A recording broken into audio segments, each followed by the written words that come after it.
L'extrême droite adore la liberté d'expression. Et c'est d'ailleurs pour cette raison que le maire FN de Castres vient de déprogrammer une pièce de théâtre. Si vous avez suivi l'affaire, il s'agit de Passeport d'Alexis Michalik. Et à l'extrême droite, on n'aime pas cette pièce parce que ça raconte l'histoire d'un migrant qui essaie de s'intégrer en France et d'obtenir un titre de séjour. Alors bon, à l'extrême droite, une histoire qui parle d'un migrant, c'est un peu...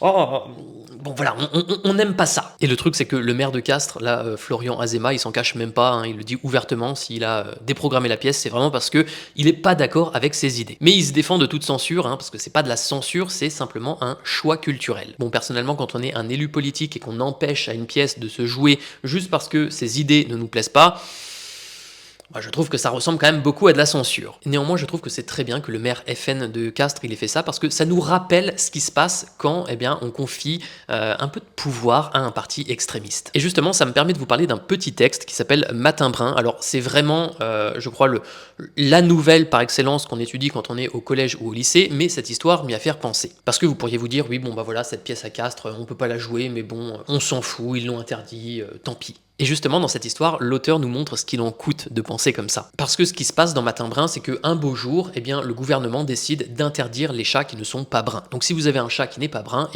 faut le zigouiller. Sinon, il vous arrive des bricoles. Alors le narrateur, comme il a un chat qui n'est pas brun, bon, ça lui fait pas trop plaisir, mais...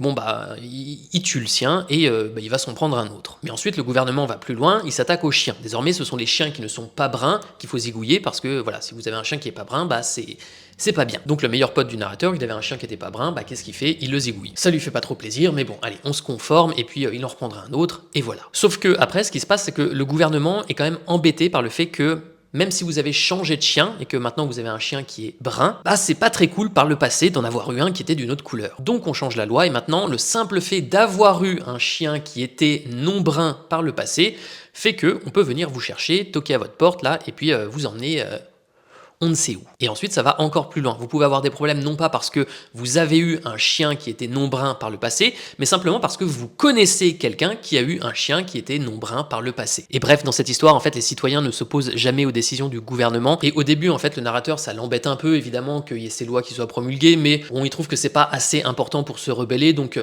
il les accepte. Et à la fin, c'est à sa porte qu'on vient toquer, et malheureusement, il est trop tard pour faire quoi que ce soit.